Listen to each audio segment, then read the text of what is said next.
Welcome to Corralling the Chaos podcast, where we talk publicly about the things you're worried about privately.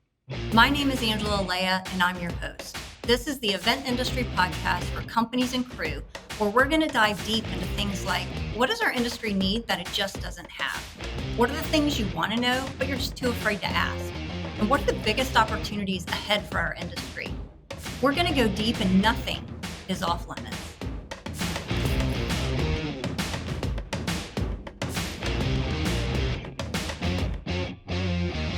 Welcome back, everyone, to Corralling the Chaos. Today, we are going to talk about how to build a strong revenue engine for your company, and where do you even start with that when it comes to sales and marketing.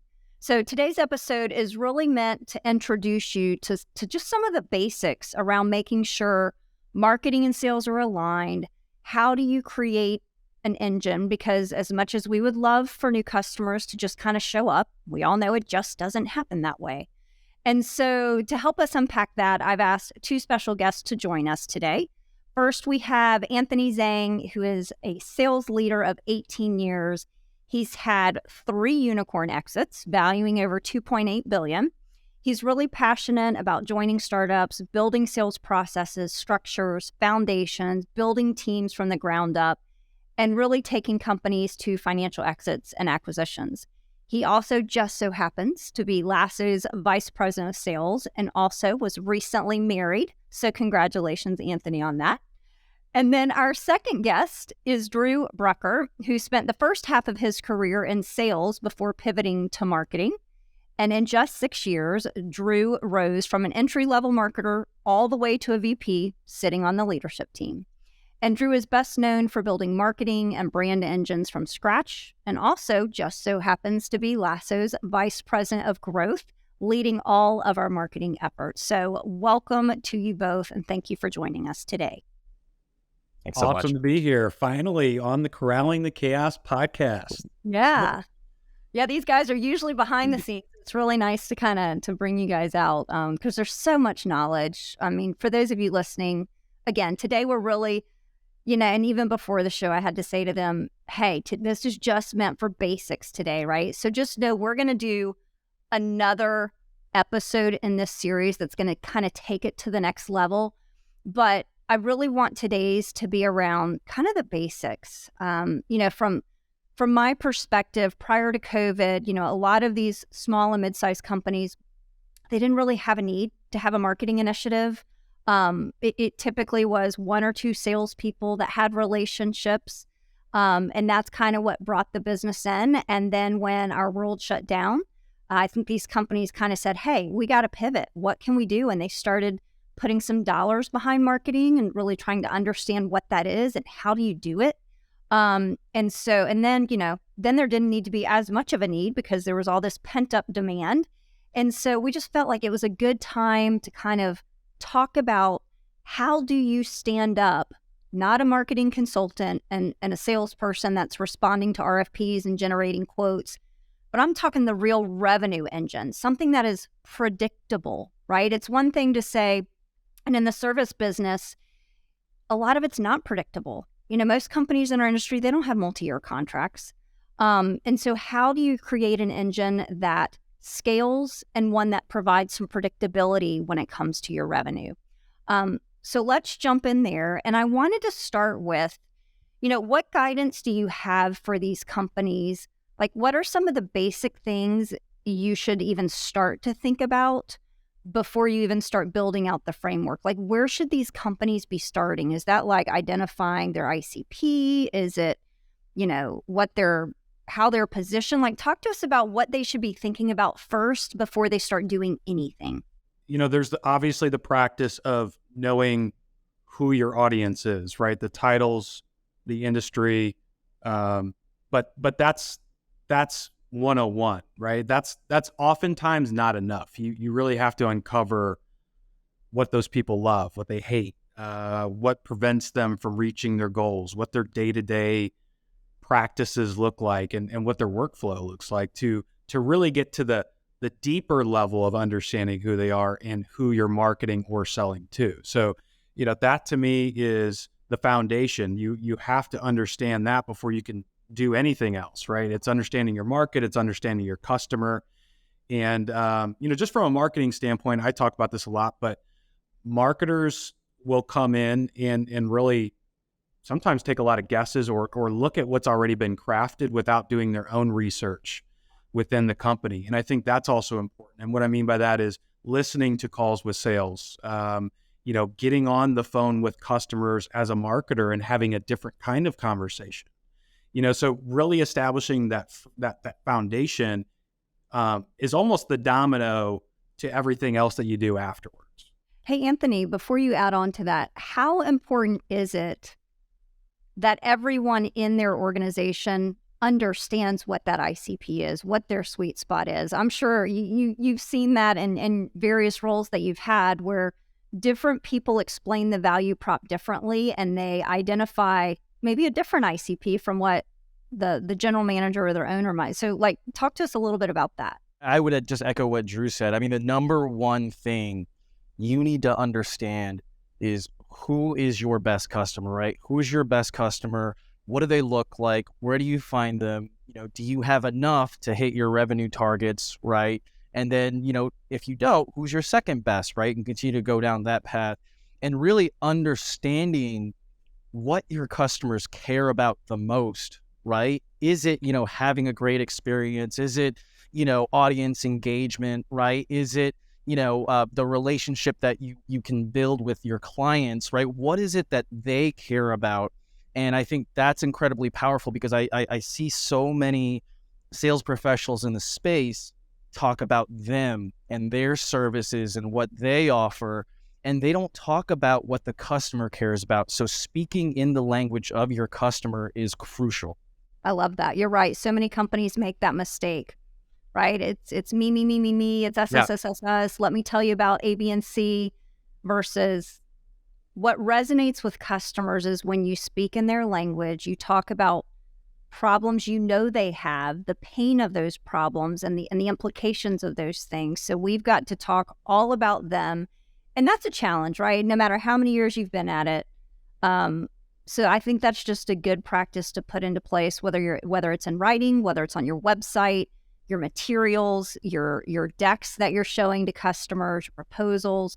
Make sure it is all about them and not so much about you. I just want to add one other note to this. So Jess will kill me. Jess is our head of content here at LASSO. She'll kill me if I don't bring this up, but less me and we in your copy and more you, right? So anything that you're putting together that your potential customers could see needs to be focused on that, right? They don't care about LASSO this or LASSO that. They don't care about we do this or we do that. They care, you care about, and your customers care about what it does for them, right? So that's just a tactical application of that. Obviously, Drew, you're in marketing. Anthony, you're in sales. And so many companies, there is this misalignment, right? It's sales is saying marketing isn't doing enough to give us leads, and marketing is saying sales isn't doing anything with the leads, right? And so the importance of having that alignment is so key. But what exactly is marketing and sales alignment, and why is that so important? There are a lot of things that I think can hurt or help you here. I think in bigger companies, it is harder to get that alignment, especially if you come in, right, and everything's already established. There are more obstacles that you need to push out of the way to get there. But having the alignment and speaking the same language as sales is key for a lot of the reasons you just mentioned, but also just a good work environment and the people that you want to be around. You're expending a lot of energy if those two departments are feuding with each other. That makes no sense for you as a person or the company, right? So it's, I want to understand what Anthony and his team are going after, what their goals are, what they're doing, at a high level on a weekly basis, and some of the things that they may need from us, right? And he makes sure that he facilitates that same conversation back on us, right? Can he help us with anything? What are they hearing on the phones?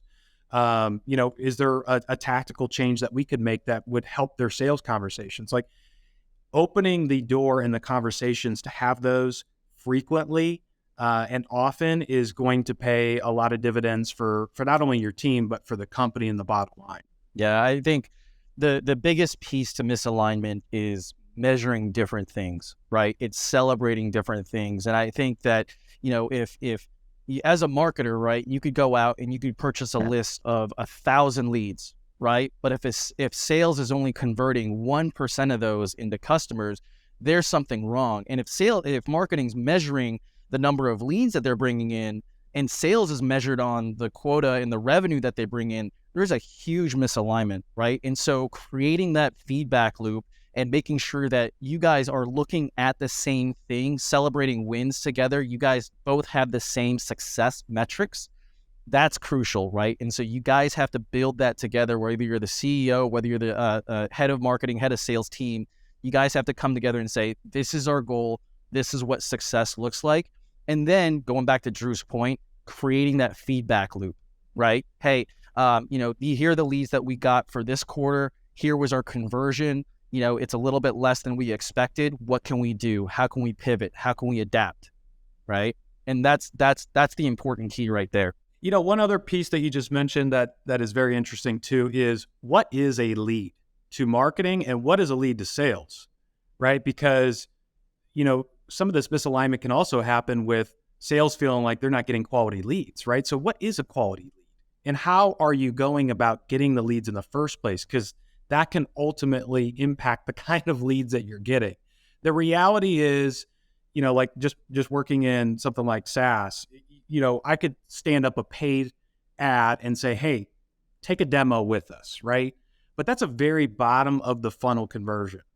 And chances are, well, not chances are, I mean, I've seen this time and time again, you're going to get slim to nothing because, there's only a small percentage of your market that's actively looking to buy at any given time. And then even within that, there's a lot of crap that comes through.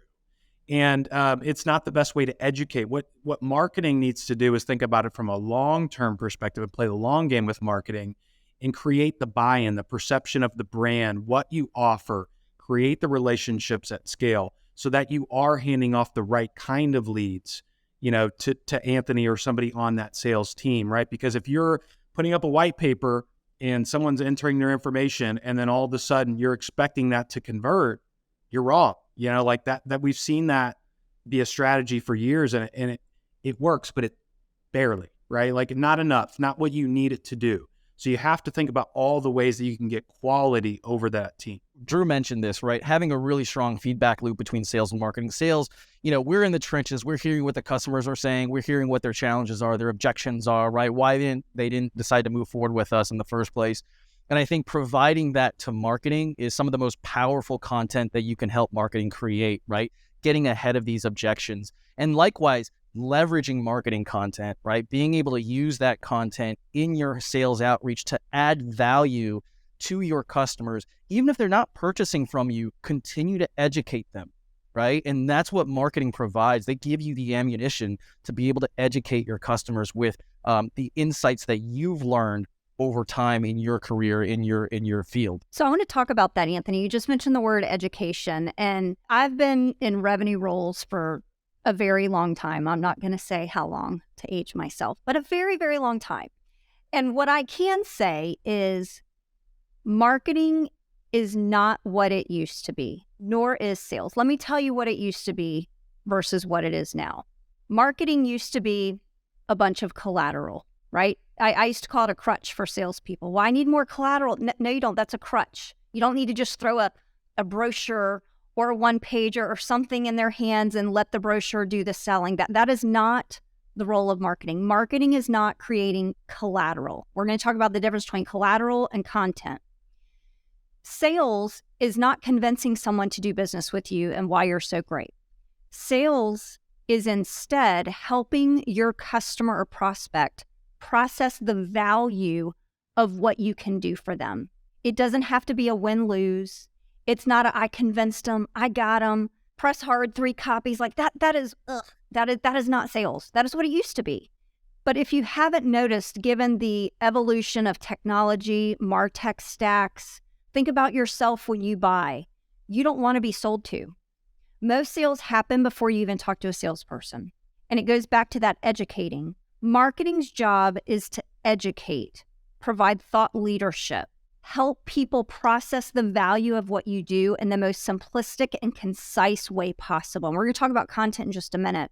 And then sales picks that up and they connect any of those gaps that still exist, right? Like when somebody is ready to talk to your company, they typically know exactly what they want, what they're looking for. They need you to get them the rest of the way, right? It's not show up, throw up all over me about all the things you do and how great you are and your great gear and, give them a great show.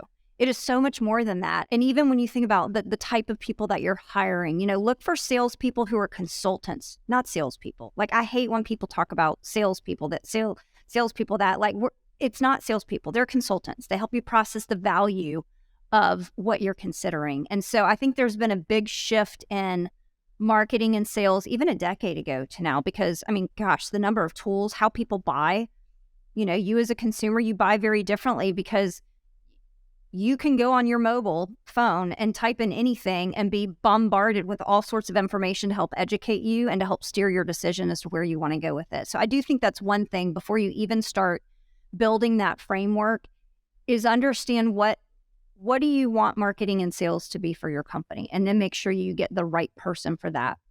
Which leads me to my next question. For the companies out there that are listening that are just starting to put a framework in place, what does a starter team look like for both marketing and sales? So Drew, as an example, if they could only hire a marketing person, right? There's so many different roles in marketing, right? There's product marketing, there's content marketing, there's digital marketing, there's so many different things. Like where should they start with marketing? And then Anthony, I'm going to come to you as well with sales. Like what does that starter team look like? I think the reality is if you're just starting, you need somebody that is a generalist. You need somebody that can be scrappy, agile, knows different components of marketing. So for example, they have experience in website, they have experience in content, they've done social media, right? Like all of those typical levers are important, because if you just hire a specialist, you're pretty much pigeonholing yourself into one or two areas. And at this stage, you're still trying to figure out what your best levers to pull are. So I think it's important to hire somebody that really has experience with a lot of different areas of marketing, is thinking about trying, testing, and failing, because it's getting to those yeses as quickly as possible, right? Most of the time, I think in the early days of marketing, as a team, right, like 8 or 9 out of 10 things are gonna probably be right? You're trying to find that one thing, and then even then, some things aren't going to work right away. You have to be consistent, So there's this balance of trying to put things out there and test things, but also let them run long enough to get a sense of, is this working or not? So I think early on, right, it's looking at some leading indicators, like some vanity metrics to begin with. That's the reality. You're just looking for positive signals to give you information to make better educated guesses at that point. So I would say it's that. But, also I think what you're trying to do is content has to be a part of this, because content right now is the way to build trust at scale and eventually convert that attention into revenue. Now, content is not writing a blog and expecting people to show up. It's not posting on, your social media company page and expecting deals to start coming through the door. It's not how it works. I think there's a huge fight for attention and eyeballs. And so what you should really be focused on is wherever you can capture their attention, keeping it there. So let me give you a perfect example. Even social media, the way it's been used recently has changed, right? LinkedIn, for example, people would come in, even companies, brands, they put something, hey, check out this blog, really interesting. There's so much good stuff in here. Click through to it. Okay, well, you're going to drop a lot of people that aren't even going to click, right? So you're already consolidating that number down to a select few that may click. Then that number gets even smaller with the people that are going to read that once they click. So you're already reducing the impact that you could have versus capturing their attention right there in the platform. So if I'm posting something on LinkedIn, I'm going to put all the valuable good stuff, the things that I want them to know that I think will be valuable to them right there. I want as many people to see it as possible, because again, what you're doing is you're just feeding information and you're driving perception around your brand. Who are you? What do you stand for? What value do you provide? And then once they buy into that, then they're going to start giving you more attention and come back for more. But you have to establish that and really just kind of focus on, really areas like that where you can get them right then and there, rather than trying to send them through 2 or 3 hoops to then get them to do something. That's just not working anymore. Anthony, what would you add to that on the sales side? I think it really depends on the competency and skill set of the leadership team, right? If you're just starting out, are you a CEO with a marketing background or are you a CEO with a sales background? Can you handle that job, right? So as a CEO, as a founder, if you have a sales background yourself, then go ahead and start selling some of these contracts and closing some of these deals, right? And bring on a marketing leader to fill that gap, fill that empty space. Have that marketing leader, someone like Drew, come in, help bring you some leads, start closing those leads. And while you're doing that, document everything. Document everything, right? Because this is so crucial. Because when you start to hire on that first sales rep, they're going to be learning from you. They're going to be absorbing all of the lessons that you learned in the trenches while you were selling, right? And so that's kind of my word of advice is, depending on your strengths, hire on for the other piece of that spectrum, right? And then, bring on that first sales rep or bring on that first marketing lead, whoever you need to continue to support those efforts and enable those efforts.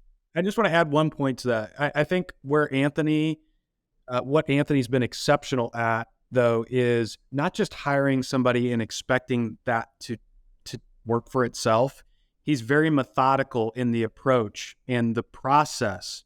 And so I think, I've learned this too as a hire, like really thinking about what that first 30, 60 days looks like for them and making sure that you're spending the time mapping that out for that person in order for them to be successful. Because let's face it, a lot rides on that. And if they're not the right hire, you're just wasting time. So, it's not just about that. It's really like taking the approach like Anthony does with his team, making that a really thoughtful experience about how somebody's going to develop and ramp up to be able to hit those revenue goals that they set out for.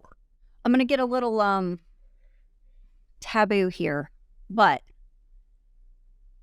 what are your thoughts on, I just feel like a lot of these companies are like, I just need to bring in a sales guy, right? Sales guy, sales girl. If I just put money behind it, they're going to go sell. And I think you brought up a great point of, just because you have someone in that seat, you're not done at that point. It is up to you to equip them with the message, the value prop, the tools, which I want to talk about that next, right? Like, what tools does a good salesperson need? But I also want to warn you, a good salesperson doesn't necessarily have to come from our industry. And here's why I say that. And I can just hear everybody now saying, of course they do. There's no way they're going to know how to sell shows and complicated and epic experiences. You might be surprised, because our industry has changed so much in just a few years. And I'm not saying, look, hear me loud and clear. I am not saying people that have been very successful at this for 20 years can't continue to be. That is not what I am saying. But don't discount people that don't have experience in the industry, because knowing how to sell, you can teach anybody our industry. I know we all think it's super complicated and, this allure to it, but at the end of the day, it's not rocket science. You can teach anybody the value prop of your company. It is very hard to teach consulting skills, a good salesperson. So don't discount those. And I think so many people go to, well, I've got to find somebody who's got industry experience. And so I just would caution you against that, because that could be a very big mistake and you're going to waste a lot of money, perhaps hiring the wrong person. So just food for thought. I think Anthony and I are both examples of that. He's jumped from selling to IT to selling. Jump in, Anthony. But same for me. Like I've dealt with different industries every step of the way, and so this is where I think having that organized approach, like this real methodical approach, like Anthony does. There are certain things that I use as a template going into any job, right? That I know I have to do in order to get up to speed, in order to achieve success in order to, make this thing work. And then, right, you're really immersing yourself in the first 30, 60 days and just getting to know the business, and then applying what you're already bringing with you into that business versus the opposite, right? You know the industry well, but you don't know how to adapt to change. You're not malleable, right? Like maybe you've got some bad habits. So like, I totally agree with that notion. I'm pretty sure Anthony does too. From what I've seen, the best sales professionals are masters of their craft, right? Regardless of the industry that they serve. And so I urge everyone to hire for the intangibles, not just industry experience, right? I mean, there's so many other qualities. Are they a critical thinker? Are they driven? Are they coachable? Can they learn the things that you're teaching them, right? Is their process methodical? Do they really take the time to think about why they're doing what they're doing versus just aimlessly making calls and blasting emails out? So really think about hiring for the intangibles, because again, the best sales professionals are masters of their craft. They are not masters of the industry. Well said. Cannot state that enough. So awesome. Well, let's move on. Let's talk about, if someone is saying, hey, I'm ready to put this framework into place. I'm going to hire a marketing generalist. I'm going to hire someone to supplement, where I'm weak in sales or whatever it might be. We kind of referenced having some systems and tools in place, very different than, again, even 10 years ago, right? And so where do they start? Like what are one, or like when you think about different softwares or tools or things that you just love and could not live without, what are some of those tools that you think they should leverage when starting to stand up a revenue engine? It all starts with a good CRM, in my opinion. I think What is a good CRM? Yeah. CRM is relative, right? There's lots of them out there. A CRM is, to some people means this is my client list and I logged a phone call, but that's very tell true. us what a good CRM is. That's very true. I'm a big proponent of HubSpot for a lot of reasons. It's just a very intuitive and easy to digest CRM platform compared to something, even like a Salesforce.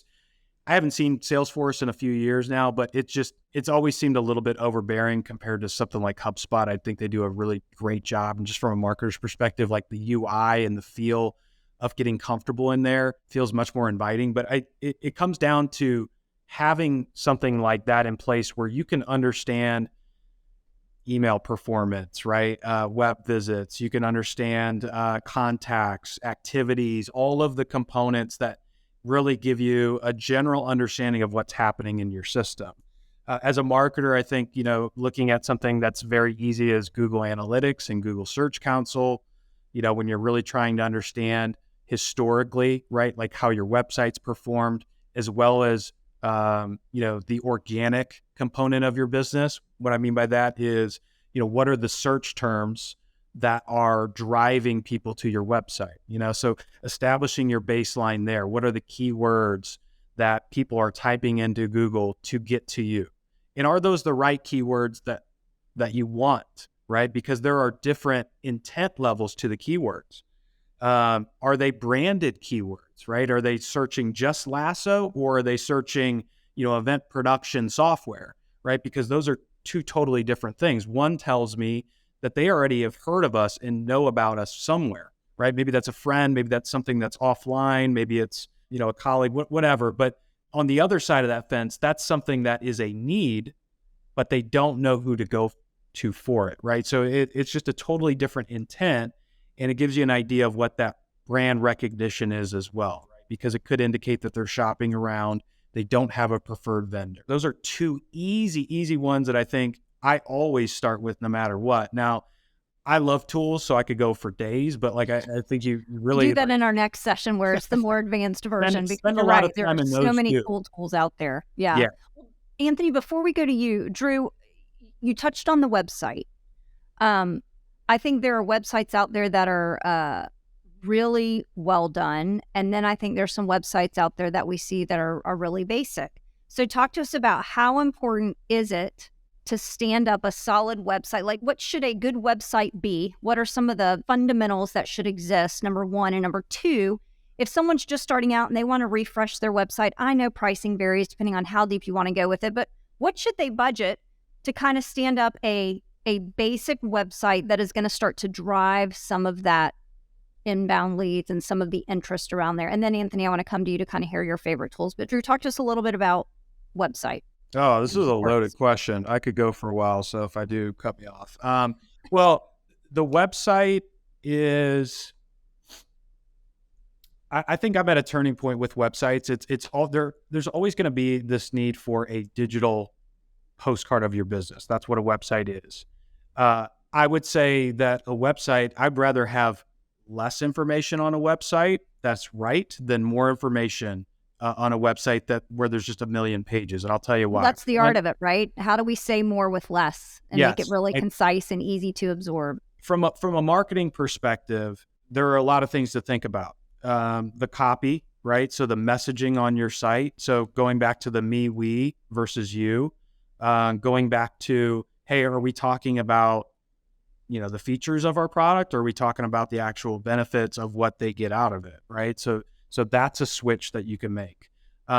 It's also saying a select few things versus a vast number of things, because somebody is trying to identify who you are and what you're about. And if you've got too much, then it's going to seem overwhelming and they're just going to walk away. You actually don't know what they walk away with. What piece of it resonated with them? You don't know. Versus being very specific and clear about a select few messages that you repeat in different ways, right? And that is going to be, I think, the piece that underpins anything with the website. From a user experience standpoint, the buy-in to who you are as a brand, your mission, what you're about, what makes you different, right? What's your unique point of view? Because let's face it, there's a lot of competition out there. What makes you different than anybody else? And not just incrementally different. They want something that's truly different, something that's truly better than what maybe somebody else that they're using is. So I think you really have to find your own lane with that. Now, in terms of like a budget for a website, that really could go all over the place. It could depend on who you hire as a marketer. Perhaps that's somebody that has that skill to stand something up. WordPress has been around forever, still is. You could build it on something like a Squarespace even, which makes it very easy to just stand up. Anybody average could sort of put something together in the course of a weekend. So it depends. Do you have that in-house or not? If you don't, it's largely going to depend on how many pages you have on the site, how big the build is. I think a website could go anywhere from 5,000 to six figures, just depending on what you're doing with it. If you are going to go out and make that expense, what is it that you feel like are the needs for right now? Start small and build on it. Just start somewhere, right? Have a great digital presence. So when somebody hears your name and they go to your website, what do you want them to feel as a result of that, right? And so it's just starting somewhere. Well, that's awesome. So Anthony, tell us what do you think are some of the basic tools or systems that a salesperson or team would need to have access to that would be meaningful for them?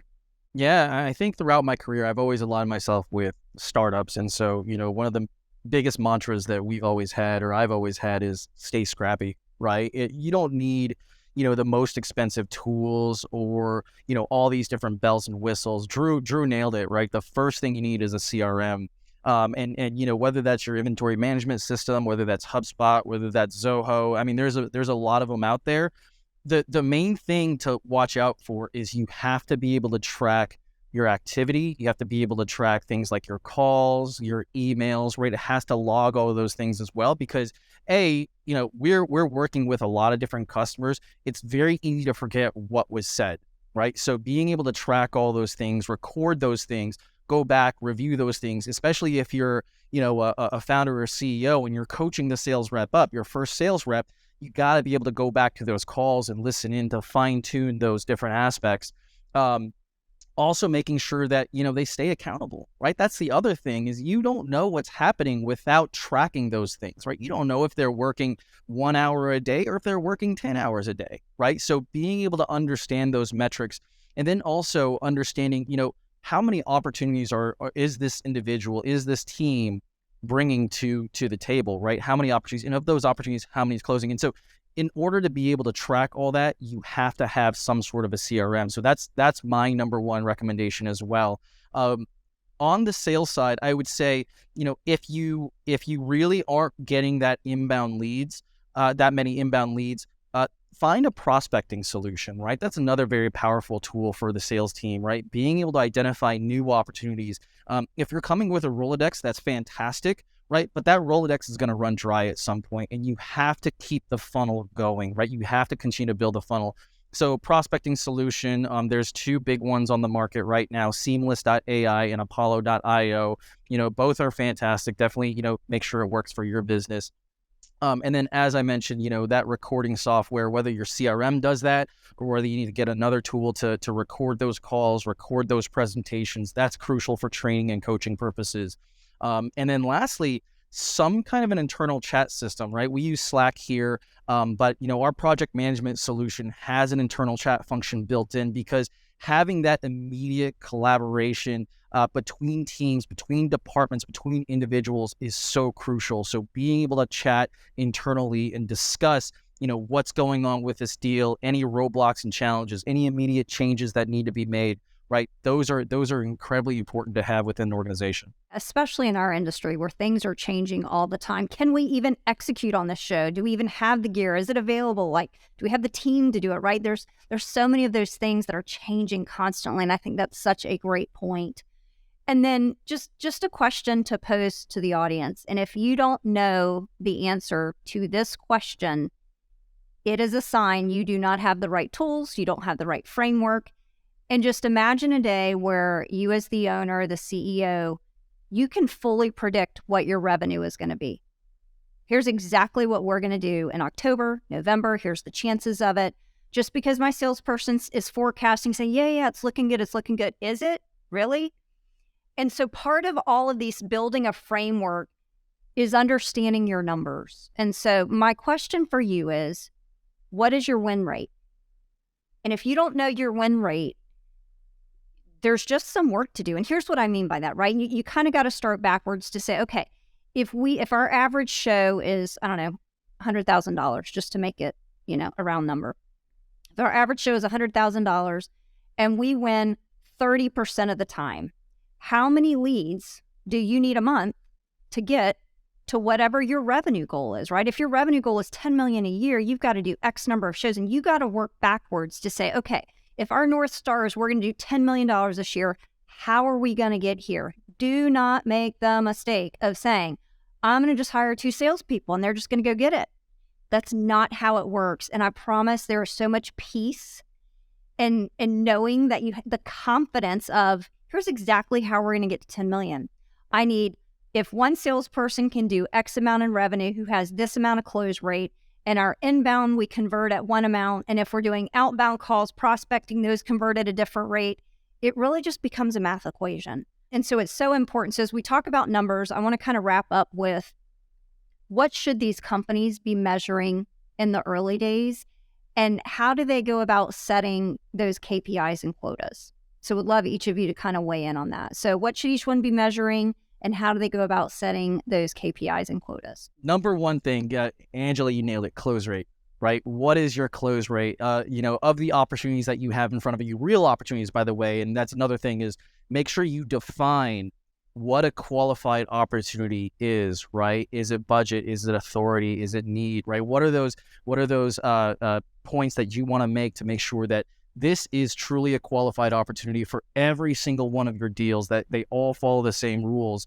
That way you can identify, okay, this is our close rate. So how many meetings do we need to generate? So that's number 2. How many meetings do we need to hold to get a qualified opportunity? Is it 1-to-1? Is it 5-to-1? Understand that. And then lastly, what is that lead conversion rate, right? When you get a lead from either your outbound prospecting efforts, from your Rolodex, right, from marketing, what is that conversion rate? Measure those things as well. So going back to Angela's point, you brought up a great point, reverse engineer your goals through the different activity metrics that you have. It's very much about the quant and the qual. So it's like, we're looking at how many scheduled demos we need, right? And then, Anthony can say, hey, look, like how many of these scheduled demos actually turn into SAT demos, right? People that actually show up. And we could even slice that into how does that look based on the channel in which they come from, right? Like, is this coming from one of our sales reps reaching out to somebody, let's just call it quote unquote cold? Or is this somebody that came in through a LinkedIn ad, or somebody that came in through a referral or a personal recommendation, or, so all those things could look different, right? And same with the close of those. So how does that look by channel from a marketing standpoint? We could be getting 20 leads from LinkedIn and 5 from, referrals, but 4 out of the 5 referrals close and, 2 of the LinkedIn ones close. How do you understand that as a marketer? And those sort of signs give you a little bit of information of what to double down on, where to go a little bit harder, right? So then I might spend a little bit more attention focusing on building relationships or the word of mouth. Now, that specifically is a little bit harder than other channels, but the point is you need to understand how each channel is contributing to the end result as well. Because going back to the very beginning of this, of testing and trying, you're going to be trying a lot of different things. Now, on the qualitative side too, there are some interesting things that you can look at as well. When I got here too, talking with our sales team, some people knew what LASSO did, some people didn't. We threw up an open form field on our website when someone, requests a demo. What problem are you trying to solve? Now, that gives us qualitative information because it's telling us, how are they describing that problem? And is that the way that we want them to describe the problem? Are they educated enough in a way that makes sense? And so over time, you can kind of see how those things have gotten better. From a marketing standpoint, putting something like, how did you hear about us, as an open field on the form? Because, attribution, which is a whole different discussion in itself that we won't get into today, but your CRM is going to tell you one thing about where a lead came from. It's going to put it into a nice, neat bucket for you, but that's most of the time, that's not the true bucket. Perfect example of that, your CRM tells you it's an organic search lead. They came to your website and they filled out a form instantly, right? They went through that process instantly. Most people aren't going to do that organically. So you could take an educated guess. They probably heard you from somewhere. They landed there. And so if Anthony told me to check out LASSO and I filled out a form, it's going to look like organic search because I didn't know the URL. But the reality is that was word of mouth. So I think having something like a how did you hear about us open-ended field also gives your team information to understand, hey, is somebody going to tell me a little bit more about how they did hear about us? What was the true source? Doesn't work all the time, but gathering that and aggregating that over time too is also going to give you much more information on the channels that are working and what the true attribution of those channels are. It's clearly important, if you're not ready to measure these things, don't spend the time setting it up. You're not ready to do that. And that's okay. Otherwise, I just think it's going to be an experiment gone wrong unless you're willing to measure it and, more importantly, take action on it. And so what I mean by that is, don't also be fooled into, hey, our pipeline looks really full. We've got, 40 opportunities going right now. But when you dig deeper, gosh, 35 of those, we sent a proposal over 6 months ago. I'm not sure that's an active opportunity, right? So, I would encourage you to make sure it's accurate, dig into it. Otherwise, you have this false sense of what's really happening. And so, the sooner you can, get to a no or a yes, the better. Like, I'm just as happy to get a no as I am a yes, right? Because I know our pipeline, it's accurate. When we say to our investors, this is exactly what we have in the proposal stage versus a verbal, it's accurate. And we are constantly going back. And if we're not getting a company to engage with us who we've given a proposal to, then we just reach out and say, it doesn't sound like now is a good time. That's totally okay. Let us know if there's a better time in the future. And we're moving on, right? And that doesn't show in forecast or proposed stage or anything like that. So it's really important that you set up those processes ahead of time and those metrics. And even the process of, same with this, do not turn on a revenue engine unless you have the framework to support it. And what I mean by this, I'm sure everyone listening to this has experienced this. You're hot and heavy to buy something, you're really interested, you go to the website, you say you're interested, I'd like to see a demo. and you wait and you wait.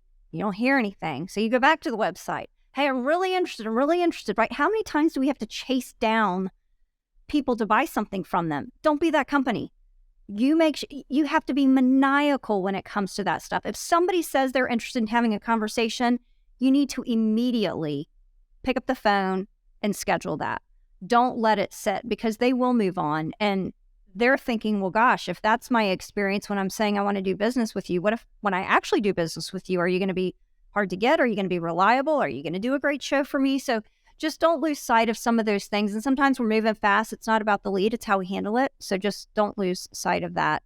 But thank you both, Drew and Anthony. I mean, obviously, I think the world of you both. I think you're so talented, each in your own rights. So grateful for what you've done for our company. And hopefully it's helpful to our audience, because I know a lot of people have been so complimentary of how LASSO operates. But more importantly, that, there's just this renewed interest in, we want to set up a revenue engine. Where do I start? How do I do that? What should I do? What should I not do? So hopefully this has been helpful to our audience. Again, this is just kind of 101. Happy to do a deeper dive into, once you've set that up, now how do you kind of get it to the next level? So we'll come back and revisit that. But thank you all for joining. And if you like what you hear, don't forget to subscribe. And if you have any questions, comments, or feedback, reach out to us at podcast@lasso.io. Thanks so much for joining us, everyone.